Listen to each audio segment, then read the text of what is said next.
It's the SDG Podcast. Before we get started, you can check us out on the web at solutiondesign.com/podcast or find us on all the social medias, LinkedIn, Twitter, Facebook, and Instagram at Solution Design Group. All right. Welcome, everybody. Podcasters, say hello and introduce yourselves, if you don't mind. Hey, I'm Chad Jetner. I'm Peter Lawrence. I'm Nick Bruecken. And Nick is joining us today to do part 2 of our series on teams, crafting, making an awesome team. So we talked about fielding a team, finding the right people, getting them together. We talked a little bit about storming, which is kind of settling down, figuring out all the stuff. And then we want to get into norming. We got a lot more to talk about on the storming side, though. I feel like that could be like a series of 10 podcasts just in of itself. Oh, come on. Teams always come together beautifully. Yeah. Instantly. So, Nick, what is storming? Let's start there.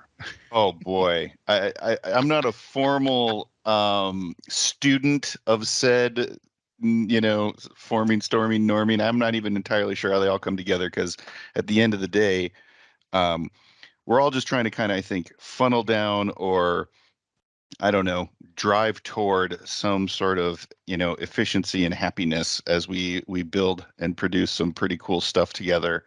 A lot of the storming is in my experience is really focused on kind of putting into practice what the team kind of set as their foundation for how they want to work together, right? We sometimes call those either team agreements, definitions of done, definitions of ready, things of that nature. You go in with kind of a concept, right? A plan, as we all have. And then once you start executing that plan, you realize all the things you either forgot or all the things that come together, that happen that you didn't think about, all these different variables. And so storming kind of is the practice of kind of getting through those and figuring out how to learn from each other, how to collaborate through personalities, collaborate through different, skill sets, different technologies, whatever the case may be, and continue to sort of get to the point where you're normalizing both your practice as well as, I think, your team personality. How'd I do? Awesome. Wow. I look Are you at reading it. Wikipedia? I look at it like, okay, you get the band together. You find these great musicians, and you get them together. You're going to be a band. Well, you haven't picked out your songs. You haven't learned those songs. You haven't really played together before. So there needs to be a lot of planning and work and practice sessions and stuff. And then the first few, it takes a while to tighten up and to really get, find your stride and to get good at it. The stronger the members are, the stronger the musicians are, the more they've done it, the quicker that process is going to be. Maybe. I think. And if they're the right ones. Maybe indeed. Yes. So it's that kind of that phase. So you've got your people together. What's next? I'm just going to jump in on your experienced musicians concept here, and bring it back to experienced developers and other members of technical teams that I've been on. Nobody has ever done it the same. Ever, unless you've been on the exact same team at the exact same time for the entire time. It always is like, oh, over here, they do this thing a little different. Over there, there's always the basic concept of a band, but whether it's Journey or Rush or any other old 70s, 80s bands I can think of off the top of my head, they're going to do it a little different. I was going to ask, what kind of band are we? Are we a 4-piece? Are we an orchestra with a conductor? Are we just musicians playing for Billy Joel? And, what are we dealing with? 4 lead singer / lead guitar players. 4 to 6. 4 lead singers, no drummers, and a cellist. It's a just front end for the project. heck of it. No. Sounds like Jethro Tull. A flute for no reason. A Or flute piccolo. for no reason. Yeah. Great reasons. Well, if you learn the flute, you're going to play the flute. I saw them live. Jethro Tull. They're All still right. touring, I think. Are they really? As of a I saw couple them in years like ago. 96, 97. Anyway, Yeah. Hey, Aqualung.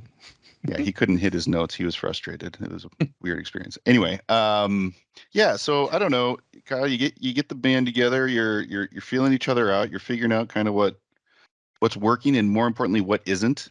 What requires maybe some intervention from outside or supportive resources, be it a producer or scrum master or manager or something like that, and um, continue to play and practice and figure out what's good enough and what's working, and then try to repeat that. What's the easiest thing to fix, sort of as from a coaching standpoint? Ooh, Somebody that's great just question. not getting it. What'd you say, Ooh, Chad? I said that was a good question, Peter. that is a Oh, good okay. question. Yeah, because you have a lot of levers there, right? I mean, I've been at places where if somebody's not getting it, they just want to replace them right away. I come from the school of, well, this is a person with some skills that we like. How do we maybe try to pull them out and maybe meet them where they are, and through that they grow with us as well. So I don't know if there's anything really easy to fix. Like bad fit. When you see obvious bad fit, like, is that okay? Is there something else that person can do? Is there a different role, or are they just not going to work out?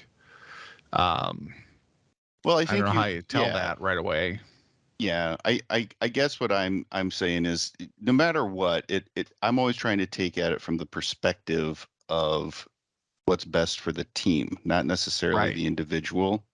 And based on that, there can be a lot of easy fixes and difficult fixes. I mean, to your point, sometimes it's fit, and it's just, you can do that. Sometimes it's, interest and skill level, or like you might have a sort of disgruntled person who's kind of bored and wants to get into something else, and an opportunity presents itself in your project or in your sprint, and you know what, that's an opportunity to give them that challenge that they were looking for, and through that their engagement level increases, their participation increases, the rest of the team's responding, and that's an easy fix. That's true. So it really, to me, just kind of depends. And the other thing is when you start to get it comfortable with the easy fixing is removing someone, that there is, I think, a fallout to that with everybody else. There's always somebody looking over their shoulder then, and I really do value trying to avoid that as much as possible. At the same time, one of the most important things, I think we said this before, is knowing that sometimes fit it isn't good, and it's not good for the person nor the team, and that does have to happen sometimes. And it doesn't mean that the person is wrong. They're just wrong for that team, Yep. right? There's certainly been other places where I've been where the person coming to the team was just not a good fit, but Mhm. they moved over to another team, and they were a rock star, right? Like they were like happy. Everybody was dealing with it well, and they got along great. So, it doesn't always mean like throw them to the curb or anything like that. Well, It after a might. team is formed, like we have, say we're at a start of a project. You've got a team, you've got it formed. Whether you picked it, whether it was assigned to you, you've got a few sprints there to figure out all of these storming questions, right? Interpersonal conflicts. Hopefully, there's none. I don't have a ton of experience with those. Um, and then and also as far as the tech stack goes, right? Like working with actual developers and figuring out where they fit. Like I care more about making sure everybody that's writing code, that's doing development, is interested in what's in front of them. Be it, a back end guy that wants to do front end work, a front end guy that wants to do back end work, somebody that wants to do integrations. Like I try to figure out where those fits are and get folks in the right area as much as we can, right? Like, okay, we've got an integration engineer, right? Like that's that guy's focus. He loves doing it. Or find out like what are the parts that nobody likes to do, right? Maybe nobody loves to do the integrations. Everybody wants to be a React developer. I can't imagine that, but Wish they would. We can always use them. we could, yes, yeah, it's worth Some their weight projects in would be easier, right? copper, yeah. But that's what I try to figure out in the storming phase is where are folks' interest in, right? Like what part of the tech stack do you want to be a part of? What part of this tech stack are you not super comfortable with, but would like to learn a little bit more, right? Like, Are willing to learn, right? Yeah, right. Like maybe not everybody's a full stack developer. Maybe somebody's just we got a backend Java guy that never wants to learn React. That's me. So maybe he's happy just doing integrations, Java, backend stuff, service layer stuff, all of that other stuff. We need DevOps, right? Like who's the guy that's going to set up our chef cookbooks and our salt stacks or whatever the heck you kids come up with these days that does what a shell script could have done easily 20 years ago. That's where I focus on in the storming phase. I don't know, Peter, what have you done? You live in a different technology ecosystem than I do, and I would imagine it's similar enough. Yeah. Yeah, I think so. I've worked on lots of different sized teams too, where you come together and some people are SQL experts, so even though they're not DBAs, but they are developers that really like to write SQL or work with that end of things versus front end folks, and those are finding somebody that loves CSS. It's not necessarily somebody that loves CSS but isn't a React person or something like that, right? If you've got just a little bit of something to do front end wise but not a full, hey, let's bring in a giant JavaScript framework and learn that and go with that for our tiny little app for this internal 3-person team that we're writing it for. Sometimes the easy solution presents a difficult problem. So you have somebody interested, say, in CSS, and so the easy answer is, oh, well, give them the work that's associated with CSS. And then you find out maybe they're not very good at it, and there's a drag on the project, and then there's an impact to everything, and then what do you do? That often happens in the storming phase where you're feeling people out for what they say their professional acumen is, but you're also getting a sense of their personal acumen, like who they are and their personal development as well as like their professional development, and you're trying to kind of juggle a few things, and you have to take some chances, and at the same time you also have to learn from them and pivot, and keeping in mind, of course, the bigger picture, which is how it's affecting the entire team, both inside and from an outside in, how others and are perceiving sort the of team to too. run with the orchestra story. You're trying to figure out which chair the person sits in. Are they a better violin player than the other person that sits ahead of them? Because in orchestras, the seating arrangement is by expertise rather than by height or anything else, right? I never rank people, Peter. Stop ranking people. Yeah. There's a lot of factors like, how resilient is that team? How much can they carry? Like how many people, like if you've got one person that's in a key role that has to do that work, if they can't do it, then you're in trouble. I've had that happen where it's like, we need this skill set, and this person has half of that skill set. Right. But that's the person we got. But a half is better than zero. Half is better than zero, and then. But it is not equal to one. We're focusing a lot on the teams or these individuals' contributions and outputs, right? The skill level and the code and stuff. But how is that impacting the team? How is the team coming to their support? And how is the team aiding them? And how are they aiding each other? And what are you doing to kind of also build that up so that when you do have a gap where maybe somebody's not great at it but interested, that you give them that cover to say, well, cool, go run with it and work with these people to help you out, or how can we help kind of block and tackle for you so you're not going at it alone and feeling like you are, the entire team's success or failure is riding on you. Like how do we continue to develop that sense of like a team attitude and perspective of winning and losing together, rather than I have my thing, I'm doing my thing, so therefore my team must be doing well because I'm doing this thing. Right. You know, like Right. it's trying to, you also have to start, forming and storming and then norming the whole concept of if you're doing well, but the team continues to miss its goals, are we doing well? No. Right. And how do you continue to kind of foster those things as well within all these examples that we're talking about? But Nick, I did my part. I'm just saying.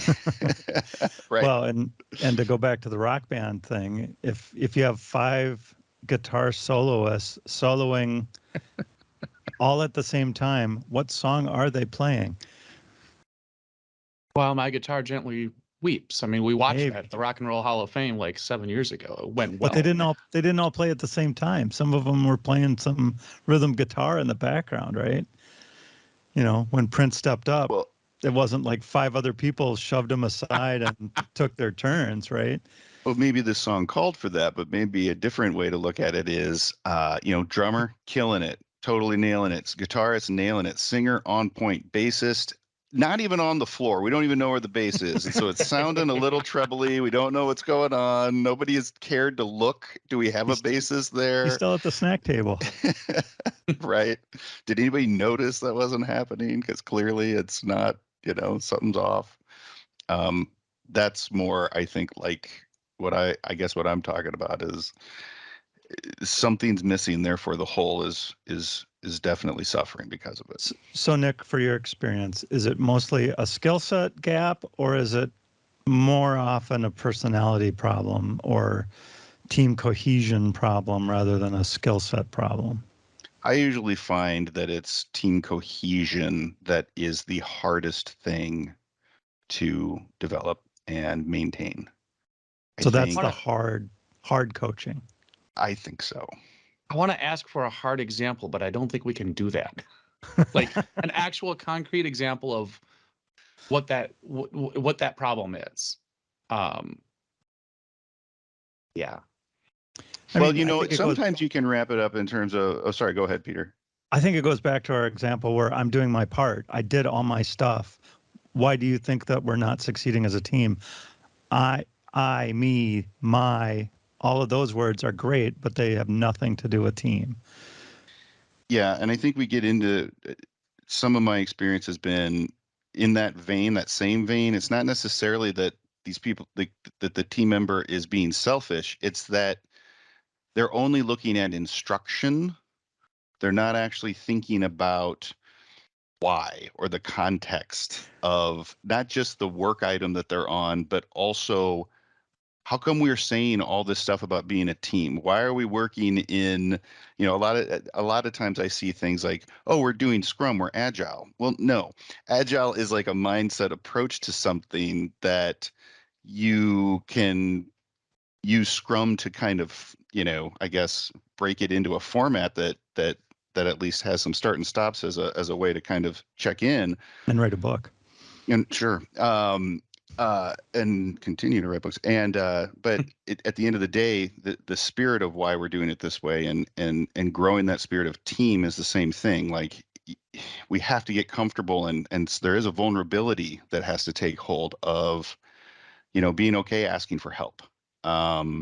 Being okay knowing that if you're not saying what the problem is, we aren't going to find the solution, right? And therefore, we're going to suffer some way, whether we find out in, production when somebody finds it or, when somebody else finds it on their own and then is like, why didn't you say something? So, I don't know. I feel like sometimes people are missing the forest for the trees, right? And you have to start to develop that, but it requires people getting out of themselves. And I think right now, especially working remote, that's been more challenging than ever because we're always in ourselves, right? We're always alone. When you have a free moment, you're not looking around for somebody to go take a walk with or have a coffee with. Nobody's clicking a Teams meeting and be like, hey, you want to chat for 10 minutes? I've been on Teams all day, right? And so it's more challenging, harder. that's for sure. Yeah. Are you saying that these Microsoft Teams happy hours aren't really going well anymore, like they were 2 years ago? I wouldn't say they're not going well. They're just maybe not as impactful. How about there that? You go. Yeah. They have their own impact, though, because, of course, when you're coming from I don't see anybody to at least I could virtually see somebody, that's an improvement. But when So you're if trying to you're, build a team, yeah, if you're in a band, you're all playing together. Like there's an event, you're on stage, or wherever you're playing in concert with one another. You're playing as a group. You're acting as a team, as a single unit. But on a project, like, you might just be getting a list of things to do, and then you go do them, and then you come back and well, turn in your work and do more. Like what is the kind of the difference there if like you have somebody that is just getting work done and they have to go off and do it on their own? Like how are they operating as a team member? well, as a band, are you practicing together leading up to that performance, or did you all just show up and decide right then and there? What I was practicing, I assume, is what you were practicing. I think there's a lot of stuff happening that isn't on stage that leads to a better product on stage. And I think what I would be looking for with a team is the same thing, where I don't need to call everybody together on stage to make sure we're talking to each other, that those things are happening behind the scenes on a regular basis without a bunch of babysitting, and that those conversations are doing a lot toward not just creating a better product, whether it's a concert or a software, that we're building. Hopefully software. Right, but also better team structures too, because you're starting to establish relationships, commonalities. You're finding things about how people tick. You're learning things about what to avoid, right? Triggers and things of that nature, um, and that all contributes, But then you can fall in love with, maybe you like really working with one person and you ignore the other five, and then you got a different problem, right? Where that's the click issue, where you got to try to figure out how to incorporate people, but at the same time, you can't just say sit at the same lunch table and expect them to be friends. You got to learn about the problem too, and then start to figure out what you want to do about it. Sorry, that was a lot. No, that's all right. So, what's the best way to kind of like, I'm thinking of like a retro, and that's sort of a place for the whole team to come together and not airing of grievances level of things, but sort of, talking about things to do better, things that you're doing well. Is that enough? Is it more, are you going to have to go to individuals and say, look, that it's great that you built this window in the floor, but that's not really what we're here for. We're here to put windows in walls and floors on floors, that kind of thing. I'm going to fall look how back on nice that it awareness. is. Yeah, it is pretty cool to look down and think you're falling. I'm going to go back to awareness, because a retro is nice, but if you're not actually referencing what was agreed upon, and nobody is choosing to improve in any one of those things, or everybody's looking for the one person to actually do it, otherwise it's not going to happen, then did we have a retro, right? If you I've been to a few silent retros that were just horrible, well, right? but yeah, I mean, those are tough too. But even the ones where everybody's talking, but afterwards we said these are the 2 or 3 things we're going to do, and nobody takes it up, then Right. it never happens. Yeah. And so, what improvement is actually happening? So, in my role, I definitely try to sprinkle reminders of what we agreed upon. And in my own failure, sometimes I don't and I forget, but part of my retros, I make sure we look at what was the last retro, what we agree to do, are we doing it, and start there, because we thought it was important 2 weeks ago. Do we still? And just Right. kind of, it does two things. One, it I think reaffirms what we talked about, and repetition sometimes, right? You say the same thing enough, it becomes the truth. And two, you can compare it to what your either grievances or successes you want to talk about now are, because maybe after 2 more weeks that thing became such a big deal, it's even more important, and people are going to take it seriously. So you gather the people together, you get them all at the same lunch table, but they have to actually team up. They have to come together. Like you can't just draw a circle around them and say you're a team.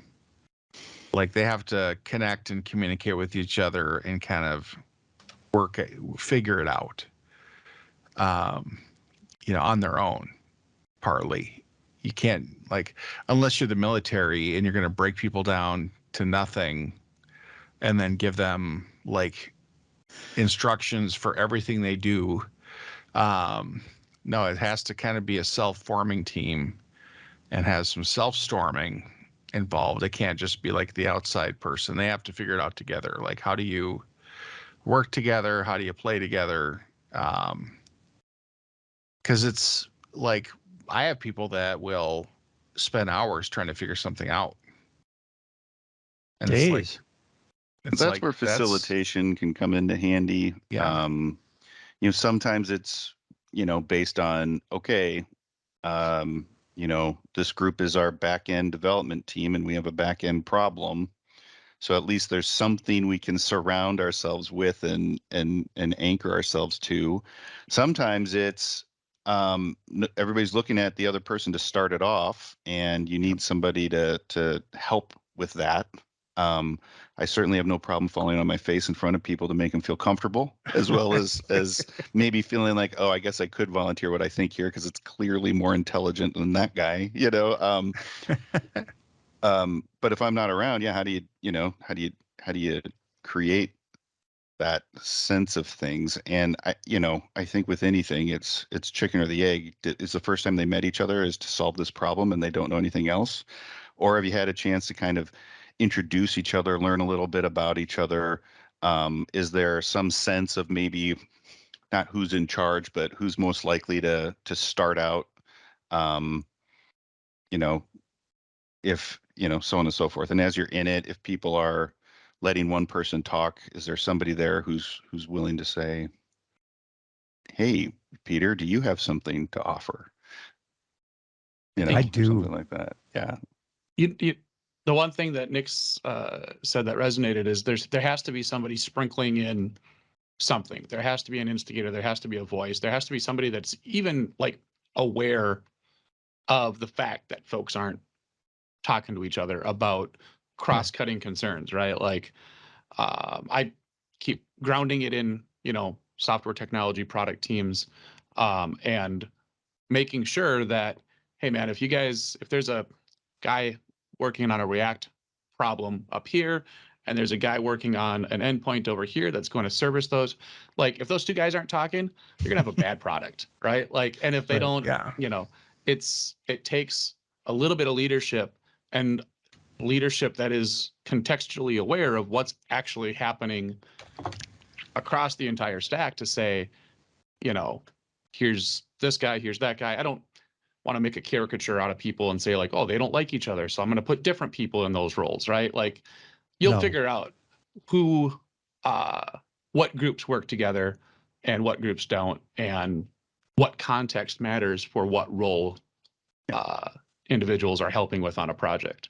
But when two people pick up a story, one is the front end, one is the back end, you naturally assume that they're going to talk to each other. And if you find out at a later point that they didn't or aren't, then you're able to go in and say, all right, the next time we pick up these two stories, after we fix this problem, let's have that communication at the start of the stories rather than the end and complaining about it. That's where I pick up on. Oh, I'm sorry. No, go ahead, Chad. Who's going? You or me? Okay, I'll go. That's where the leadership aspect of it comes in, right? Like, you have to be contextually aware of these two people in your sprint or in your stand-ups, in your code reviews, and all of this.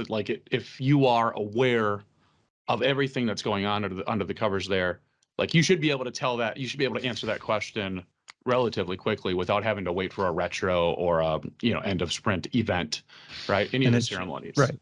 It should be obvious in the stand-up that they're not communicating, but yeah.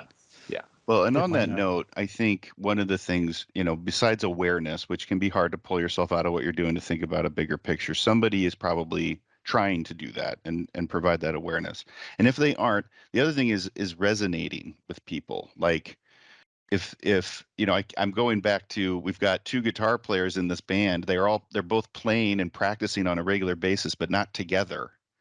You know what I mean? So I could use that today with some of my teams and just say that and make it resonate with them. Like, hey, you guys are both playing guitar at your own house, but I need you to be playing together to figure out how it sounds together as a way to resonate what it is we're looking for, to break down like whatever personality differences is going on or whatever's happening. That let's bring it back to what we're trying to do here as a group and as a team, or as a couple of people trying to contribute to the bigger thing, which is, we are trying to represent a product team or a project team. And sometimes we have to put our pettiness aside and focus on that, right? Without saying it that way, because that won't resonate. so They'll get you oftentimes voted off the island, right? yeah, it is as good as being as creative as you can to help communicate with somebody. And that's not always easy. That is a skill some people have that I am insanely envious of. And then you see it in some people who have it worse than anybody. It just isn't, it's just very like, let me hit you across the face with what my problem is here, To be straightforward and honest with all of you all the time, even though you're cringing the entire time. Yeah. Yeah. I mean, on the one hand, I'm glad I know where you stand. On the other hand, you're not willing to move. So what do I do here? Right. Like what? Yeah. Like a little bit of flexibility also. Yeah. There's the benefits of a team, having resiliency and redundancy and relying on each other and just being stronger as a group than you are as an individual. I mean, you have to, operate as a team to get those benefits. If you're a group of individuals, or if you're all being held together by one person that's staying in contact with everybody, so you're really just 6 partnerships all kind of around this one person. It's like, well, if they didn't schedule it, it wouldn't happen. Like, we wouldn't talk. I've seen this a few times where like there's a key person that's kind of a catalyst, and you lose that person, and it's just this huge disruption because, they were fulfilling this role of being the glue and the communication and checking in with people and fostering that connection between one another. So a team can kind of form on its own and have those internal bonds and rely on each other. Or you draw a circle around them and call them a team. They're a group. You want to get to that point where they've self-organized and connected, and they're relying on each other, and there's a clear division of labor, clear division of roles, and they're operating well. That's the output piece. It's then you're coming up with, how do you monitor the health of the team? During that kind of that norming phase, you've shaken out the bugs, and people are talking, we've teamed up. So now it's like, how do you make sure that's staying that way? Every band stays together forever, right? They never break up. There's never any internal strife or any interest in going solo ever, right? Is that what you're getting at, Kyle? I think if there's an example that we could come up with. Everything has a season. Every project has a lifespan. You don't want them to quit halfway through the tour.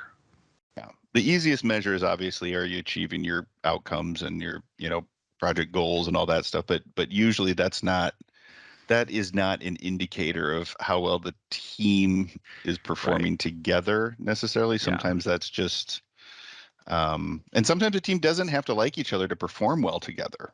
That's not really the objective either. It is this you're trying to generate a place of mutual respect, of honesty, of trust, of assuming positive intent upon each other, because you're calling out things that represent the betterment of the project or the product, knowing that someone's going to take it personally. But if you established that we're not calling out names, we're just creating a backlog of things that we need to do, then it can go great. Nobody has to go out for beers afterwards, But you can, Chad. Don't worry. You can. Aghast. I am aghast.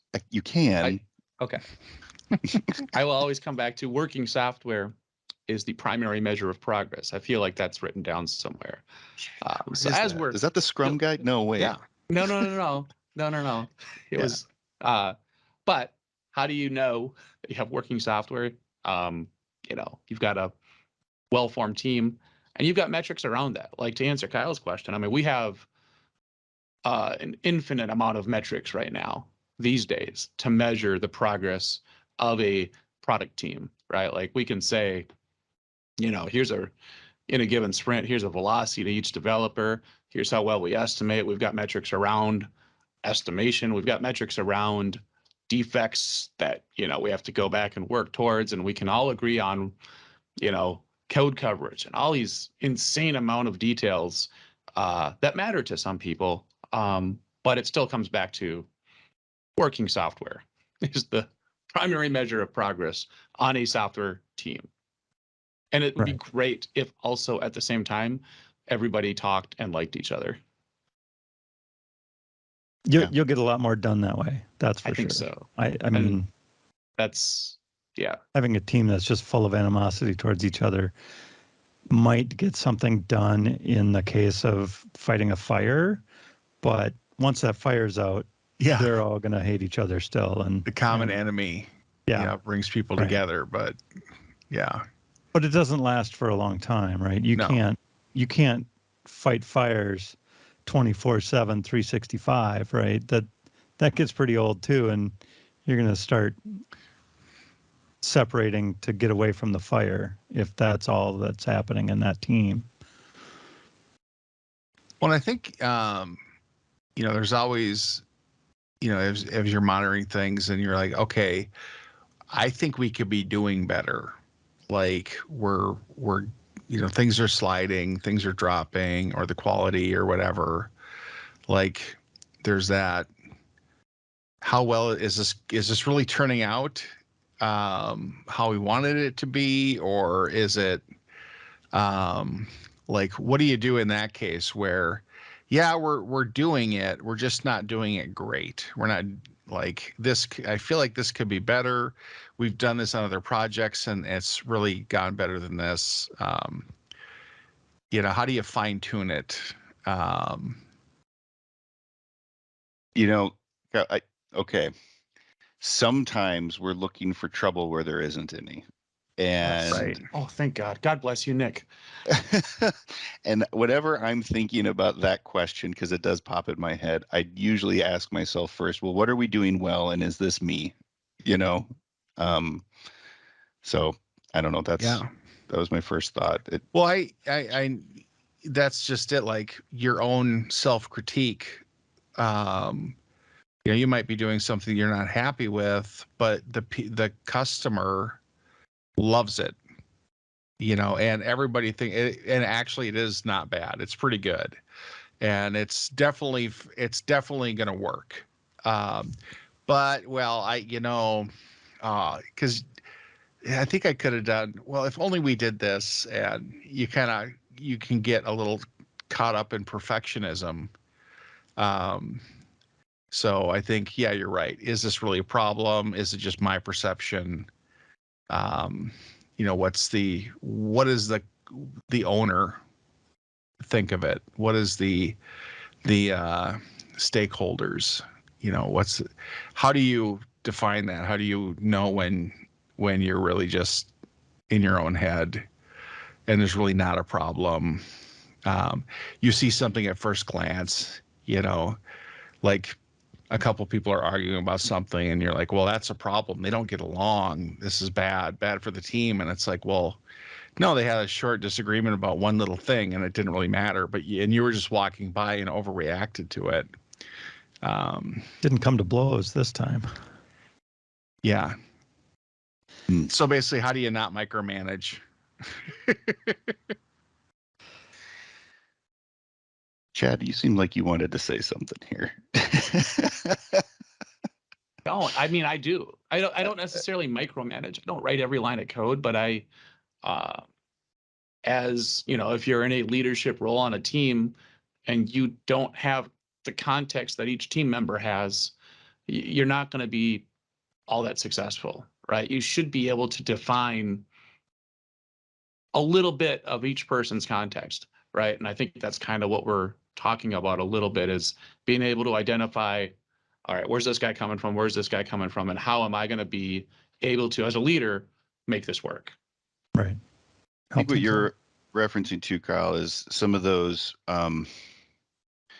I don't know, for lack of a better phrase, variables that come in that are like you bring things from home into the office, or you bring your own personality traits and start applying them on things that were otherwise going well. And that can happen on every level. So the argument you witness might be actually not so much about the technical problem in question as much as there's something else going on at home and this person's just bringing it to the job.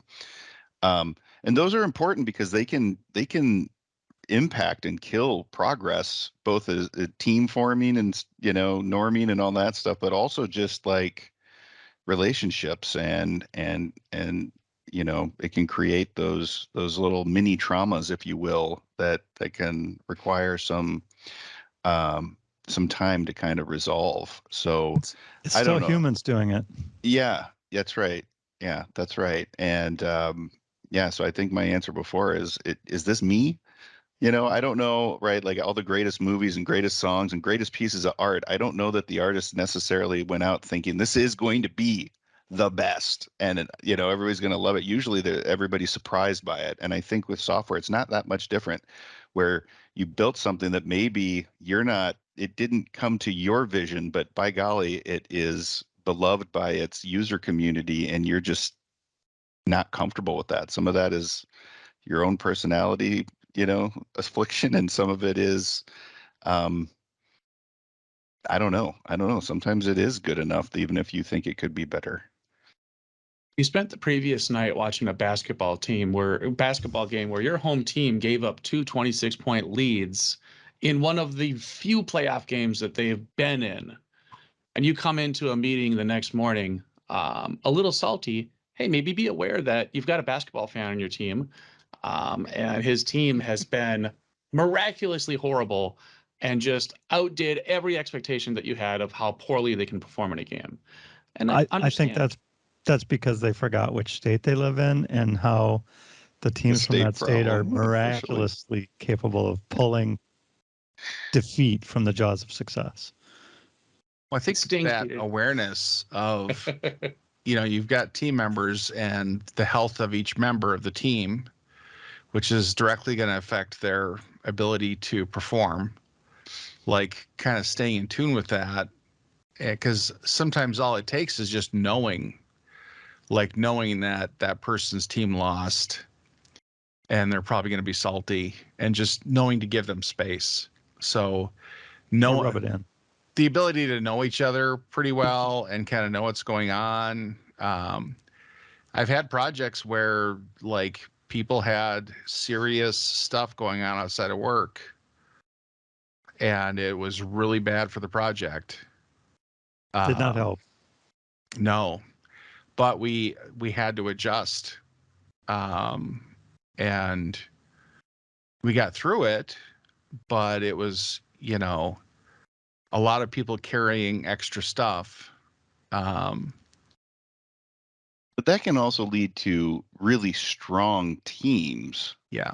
Being formed, right, and really strong bonds, and, you know, the old adage of, you know, foxholes and stuff like that. Yeah. On the other hand, that kind of team personality can wear you out, right? All of a sudden, if you've done it once where you bound together and overworked yourselves to cover for somebody who's going through a tough time, if all of a sudden that becomes the norm, that's just not sustainable. And even though your team bonds probably hold on even as the team dissipates because people are not able to personally handle it, you will always have each other, but you're no longer working together. So I was going to say that kind of brings us right to our next topic, right? Or kind of blends in once your team's going great, right? Everything's running great. And then all of a sudden you look at the report and your velocity's dropped for some reason, right? And okay, whoops. Now what? Oh, well, Yeah. that's because so and so had that problem, and we'll make that up in the end, Yeah. or we need to be aware of that and try to get a couple points ahead for the next few So and weeks. so has bought a junker and has had car trouble for 2 weeks, has missed 3 meetings. So It was the best deal ever. can somebody buy them a car? Like, what can we do? Let's all chip in $20 and get that thing fixed. Yeah. Yeah. No, I There's think having like struggles, there's like a crucible you go through and you come out stronger.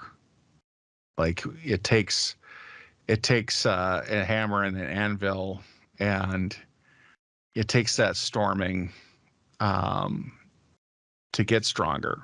And sometimes through adversity you get stronger. If it doesn't kill you, if it doesn't Yeah. wreck the team. sometimes necessity can be quite motivating, I mean, it can really challenge a person in a way that they needed, and or a team in a way that they needed, because they now have even though we were supposed to build this product, there was never really this sense of urgency. And all of a sudden this sense of urgency kicks in and you realize you have a lot of people who are motivated by that. And you realize that's how the best way to work together isn't necessarily working 60 hours a week, but maybe it's saying, I need this by Thursday, Yeah. or, something else, right? I mean, everybody's motivated differently. And sometimes that can occur. I'm not But I doing think it to your till the point, last minute, like ever. yeah. So you need to change when the last minute is. Well, that's the thing, right? That's usually a challenge with, like, when you're doing like Scrum and you have these 2-week sprints and everybody feels like they have until day 10 to finish, and instead, when you're supposed to be thinking about how much value can I contribute in that 2-week period, conceptually it's different, especially when we grow up in a society who's based on like deadlines. It can be really hard to kind of pull yourself out and be like, but if I got this done early, what's my reward is more things.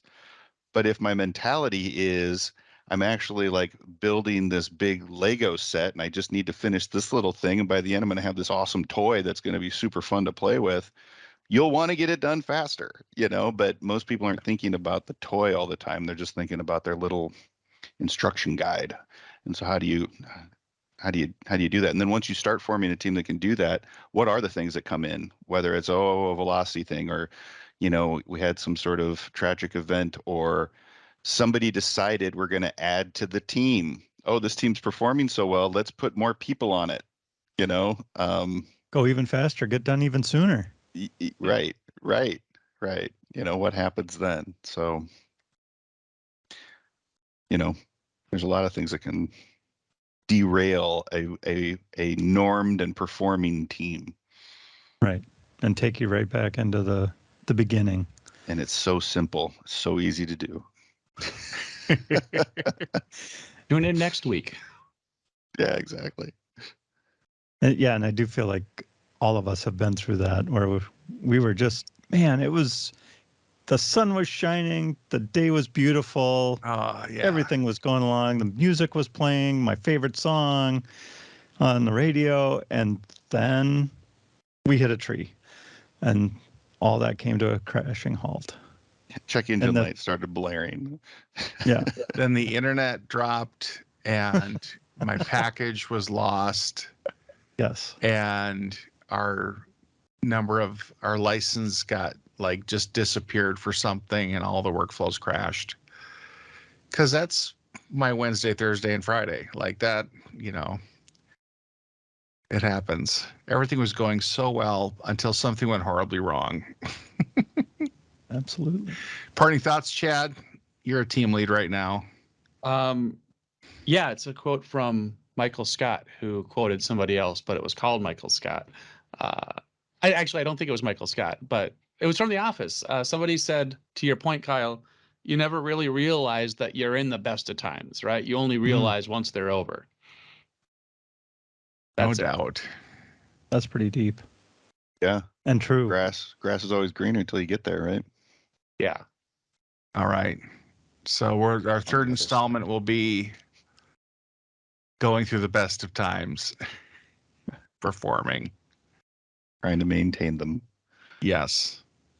Awesome. Well, thank you. I think with that, we should just say goodbye and talk to you guys next week. All right. All right. Thank you. Goodbye. Goodbye, everybody. Bye, everybody. Solution Design Group is a digital product consultancy in Minneapolis. Check us out on the web at solutiondesign.com or look for us on Facebook, Twitter, LinkedIn, and Instagram at Solution Design Group.